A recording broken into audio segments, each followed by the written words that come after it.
పాలు తీస్తే తెచ్చారా? తెచ్చాను, లేకుంటే నువ్వు ఊరుకుంటావా? నేను ఊరుకున్న పిల్లలు ఊరుకోరుగా. ఏంటే అంటారే? ఏం లేదు లేవు, మా ప్రజానికి నేనంటూ వస్తావు. ఒకటే తెచ్చారే? డబ్బులు లేవు, అయినా రెండెందుకు, ఒకటి చాలు. అది కాదండి, ఇద్దరికి ఒకేసారి ఆకలిస్తే. నేను చెప్తాగా, నువ్వు వెళ్ళి పాలు పట్టరా.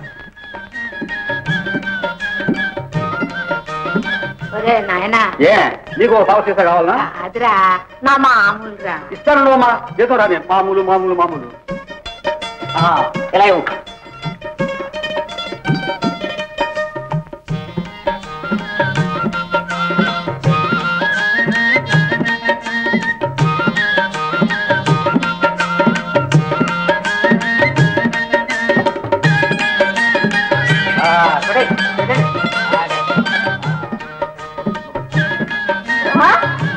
నానాయనే ఒక్క పాలు పుట్టుతుంటే ఇద్దరు పిల్లలకి పాలు పట్టేస్తున్నాడు. అమ్మా బియ్యం కొద్దిగానే ఉన్నాయి, పొద్దు ఊగుతోంది, అన్నం వండద్దు. అదేంటి, మొన్ననే కదే పావు బస్తా బియ్యం తీసుకొచ్చాను. అదేం మాట అండి, నేను ఒక్కదాన్నే తింటున్నానా?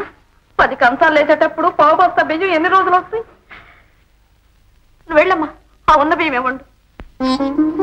అమ్మా సీతమ్మ తల్లి, రండి మామగారు రండి, కూర్చోండి.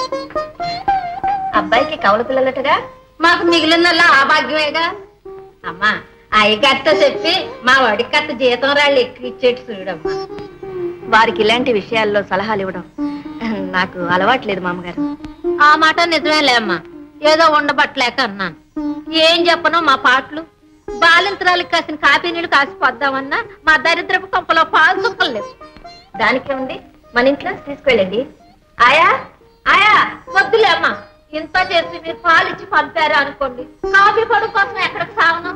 ఏంటమ్మ గారు, చూడాయా మరచంతో పాలును ఒక గ్లాస్ కాఫీ పౌడర్ తీసుకురా. అమ్మా ఆ చేత్తోనే కొంచెం పంచదార కూడా తెచ్చు. అలాగే. ఆయా అలమార్లో ఖాళీ డబ్బా ఉంది, దాని నిండా పంచదార వేసి తీసుకురా. అట్లాగే. సీతమ్మ తల్లి, నిజంగా నువ్వు ధర్మదేవరేనమ్మా.